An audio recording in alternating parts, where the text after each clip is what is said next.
Halo semuanya, pada kesempatan kali ini, kelompok kami akan membahas mengenai HPP dan laporan terkait biaya produksi serta penjualan. Semoga penjelasannya bisa membantu kita memahami bagaimana perusahaan menghitung biaya dan laba secara akurat. Dengan saya Terin dan teman saya Kak Akbar. Pertama-tama, mari kita membahas apa itu HPP. HPP atau harga pokok produksi adalah seluruh biaya yang dikeluarkan perusahaan untuk mengolah bahan baku menjadi barang jadi dalam satu periode tertentu. Di dalamnya termasuk biaya bahan langsung, tenaga kerja langsung, sampai biaya overhead pabrik. Jadi semua aktivitas yang terjadi di dalam proses produksi akan masuk ke dalam perhitungan harga pokok produksi. Sementara itu, harga pokok penjualan adalah rekapitulasi total biaya produksi yang terkandung pada produk-produk yang sudah berhasil terjual dalam satu periode. Jadi tidak semua barang yang diproduksi masuk perhitungan HPP, tetapi hanya barang yang benar-benar terjual saja. Dengan memahami HPP, perusahaan bisa mengetahui seberapa besar biaya yang dikeluarkan untuk menghasilkan pendapatan, sehingga nanti akan memengaruhi penentuan laba kotor dan kinerja perusahaan secara keseluruhan. 3 komponen utama yang membentuk harga pokok produksi. Ketiga komponen ini berasal dari seluruh biaya yang terjadi selama proses pembuatan barang di pabrik. Komponen yang pertama adalah biaya bahan langsung. Ini adalah biaya dari bahan baku utama yang benar-benar membentuk bagian fisik dari produksi, jadi dan dapat ditelusuri langsung ke produk tertentu. Contohnya seperti kayu untuk membuat meja, kain untuk membuat pakaian, atau tepung untuk membuat roti. Komponen kedua adalah biaya tenaga kerja langsung. Ini mencakup seluruh upah atau gaji pekerja yang terlihat secara langsung dalam mengubah bahan baku menjadi produk jadi. Misalnya upah tukang kayu, operator mesin, atau penjahit. Biaya mereka dihitung karena kontribusinya dapat diukur langsung terhadap produk. Komponen yang ketiga adalah biaya overhead pabrik. Overhead mencakup semua biaya produksi yang tidak langsung ditelusuri ke produk tertentu, tetapi tetap dibutuhkan agar proses produksi berjalan. Contohnya seperti listrik, penyusutan mesin, asuransi pabrik, bahan tidak langsung seperti oli atau lem, serta gaji mandor atau pengawas.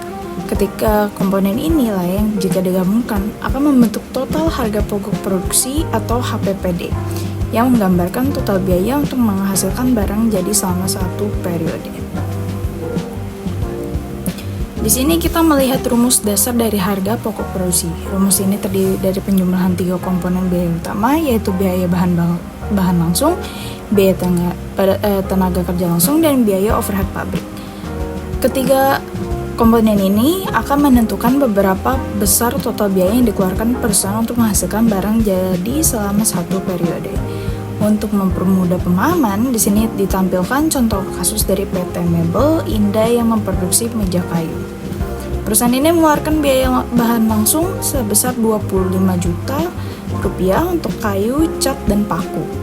Lalu biaya tenaga kerja langsung untuk tukang dan pembantu sebesar 15 juta rupiah. Selain itu, terdapat biaya overhead pabrik seperti listrik, penyusutan mesin, asuransi, dan pajak pabrik sebesar 10 juta rupiah.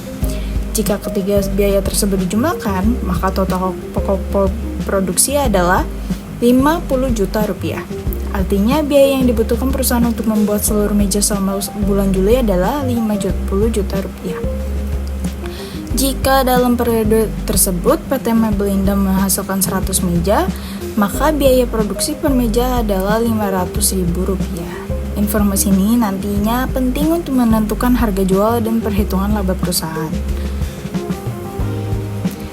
Kemudian kita lanjut ke komponen utama dari harga pokok penjualan. Harga pokok penjualan menggambarkan total biaya dari barang-barang yang sudah selesai diproduksi dan berhasil dijual dalam satu periode akuntansi. Komponen yang pertama adalah persediaan awal barang jadi, yaitu nilai dari barang jadi yang sudah tersedia di awal periode dan siap dijual. Komponen kedua adalah harga pokok produksi, yaitu total biaya untuk menghasilkan barang jadi selama periode berjalan. Angka ini berasal dari proses produksi dan akan ditambahkan ke persediaan awal. Komponen yang terakhir atau yang ketiga adalah persediaan akhir barang jadi, yaitu nilai barang jadi yang masih tersisa di akhir periode dan belum terjual. Nilai ini dikurangkan karena tidak termasuk barang yang dijual. Dengan menggabung ketiga komponen ini, perusahaan dapat menentukan berapa biaya sebenarnya dari barang yang terjual selama periode tertentu. Di slide ini, kita melihat bagaimana menghitung harga pokok penjualan menggunakan rumus dasar, yaitu HPP sama dengan persediaan awal ditambah harga pokok produksi dikurang persediaan akhir. Rumus ini menunjukkan bahwa biaya barang yang terjual bukan hanya berasal dari periode berjalan, tetapi juga memperhitungkan stok barang jadi yang sudah ada sebelumnya, serta mengurangi barang yang masih tersisa di akhir periode. Pada contoh pada Mebel Indah, perusahaan memiliki persediaan awal sebesar 10 juta rupiah, menghasilkan barang dengan biaya produksi 50 juta rupiah, dan menyisakan 8 juta rupiah sebagai persediaan akhir. Ketika dihitung dengan rumus, diperoleh harga pokok penjualan sebesar 52 juta rupiah. Selanjutnya, jika perusahaan mencatat penjualan sebesar 70 juta rupiah, maka laba kotor dihitung dengan mengurangkan HPP dari penjualan, sehingga laba kotor yang diperoleh adalah 18 juta rupiah. Contoh ini menggambarkan bahwa perhitungan HPP sangat berpengaruh dalam menentukan laba kotor perusahaan dan penting untuk menganalisis kinerja penjualan. Selanjutnya, mengenai laporan akan dibahas dengan teman saya, Kak Akbar. Silakan. Baik, kita lanjut. Apa itu definisi dari laporan? Laporan penjualan secara umum merujuk pada laporan yang merangkum semua transaksi penjualan dan berisi detail seperti jumlah unit terjual, harga jual, dan total pendapatan selama periode tertentu. Namun, istilah yang lebih spesifik dalam akuntansi biaya yang berkaitan dengan biaya produksi produk adalah laporan harga pokok penjualan atau biasa disebut HPP. Slide selanjutnya. Jenis-jenis laporan penjualan yang wajib kalian ketahui, yaitu 1. Ada laporan penjualan harian, yaitu berisi data transaksi penjualan setiap hari. Biasanya digunakan untuk memantau real-time aktivitas penjualan. Kedua, ada laporan penjualan bulanan, yaitu mengiktisarkan data penjualan selama 1 bulan. Biasanya digunakan untuk evaluasi rutin. Ketiga, ada laporan penjualan tahunan, yaitu menampilkan tren penjualan setahun penuh untuk menganalisa jangka panjang dan perencanaan anggaran. Keempat, ada laporan penjualan per produk, yaitu menunjukkan jumlah penjualan per jenis produk lengkap dengan kontribusi terhadap laba. Kelima, laporan penjualan per wilayah, yaitu mengelompokkan penjualan berdasarkan lokasi geografis untuk mengetahui daerah yang potensial atau kurang produktif. Kelima, ada laporan penjualan per tenaga penjual atau biasa disebut salesman report, yaitu memuat kinerja masing-masing tenaga penjualan seperti jumlah penjualan, target, dan realisasi. Ketujuh, yaitu laporan penjualan berdasarkan pelanggan, yaitu menampilkan pelanggan paling aktif, nilai transaksi, dan frekuensi pembelian. Baik, slide selanjutnya. Slide selanjutnya itu ada manfaat laporan penjualan dalam akuntansi biaya. 1. Untuk menentukan biaya pokok penjualan atau COGS. Kedua, membantu perhitungan laba dan evaluasi kinerja. Ketiga, sebagai bahan pengembalian keputusan manajerial. Keempat, untuk mengukur efektivitas departemen penjualan. Kelima, yaitu menjadi dasar penyusunan anggaran atau biasa disebut budgeting. Keenam, memantau tren dan pola penjualan. Ketujuh, untuk mendukung pengendalian persediaan. Ke-8, untuk menilai kinerja produk dan profitabilitas.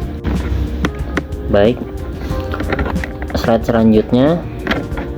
Nah, di sini ada contoh dari laporan penjualan. Kita ambil contoh dari soal perusahaan dagang, yaitu di sini ada PT Maju Jaya adalah perusahaan dagang yang menjual barang elektronik. Data untuk bulan Januari 2025 data penjualannya sebagai berikut. Di situ keterangannya ada penjualan bruto, retur penjualan, dan potongan penjualan. Dan data harga pokok penjualannya sebagai berikut keterangannya. Ada persediaan awal, pembelian, retur pembelian, potongan pembelian, beban angkut pembelian, dan persediaan akhir. Baik, kita langsung masuk perhitungannya saja, yaitu pertama kita hitung penjualannya bersih dulu. Kita hitung penjualan bersih dulu. Rumusnya penjualan bruto dikurang retur penjualan dikurang potongan penjualan, yaitu ketemu penjualan brutonya 150.000 dikurang retur penjualan 5.000 dikurang potongan penjualan 3.000, ketemu penjualan bersihnya 142.000. Selanjutnya, baik, kita masuk ke perhitungan harga pokok penjualan.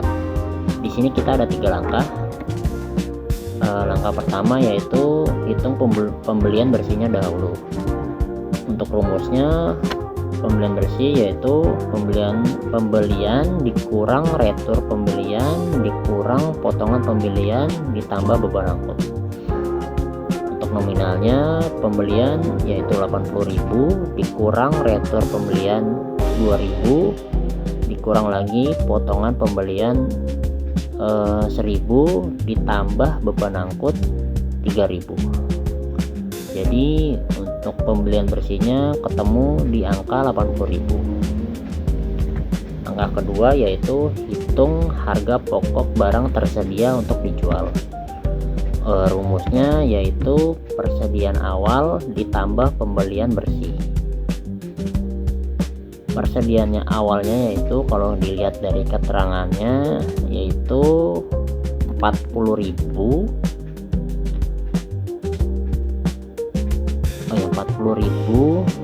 ditambah pembelian bersihnya yaitu sudah dihitung tadi 80.000, lalu dijumlah ketemulah 120.000. Lalu untuk langkah ketiga yaitu hitung HPP-nya dengan rumus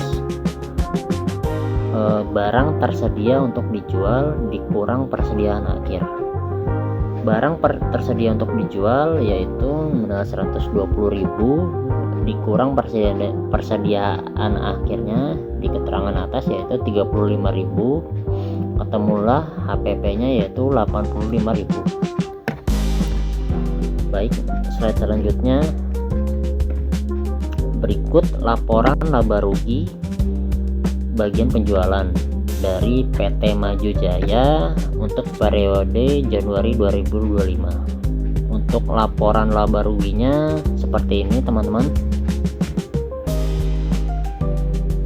Nah, untuk penjualan bersihnya kita ketemu 140.000, lalu harga pokok penjualannya atau biasa disebut HPP-nya 85.000, dan untuk laba kotornya kita ketemu 57.000. Berikut hasil akhirnya untuk laporan laba ruginya. Baik, slide selanjutnya. Ya, kesimpulan, harga pokok produksi dan harga pokok penjualan merupakan dasar penting dalam akuntansi biaya untuk mengetahui total biaya pembuatan dan biaya barang yang terjual. Melalui pemahaman komponen biaya, rumus perhitungan, serta laporan penjualan yang menyertainya, perusahaan dapat menilai efisiensi produksi, menentukan harga jual yang tepat, dan menghitung laba dengan lebih akurat. Baik, demikian presentasi dari kelompok 5 atau dari kelompok kami. Apabila ada salah kata dan perbuatan, mohon dimaafkan. Kami tutup. Wassalamualaikum warahmatullahi wabarakatuh.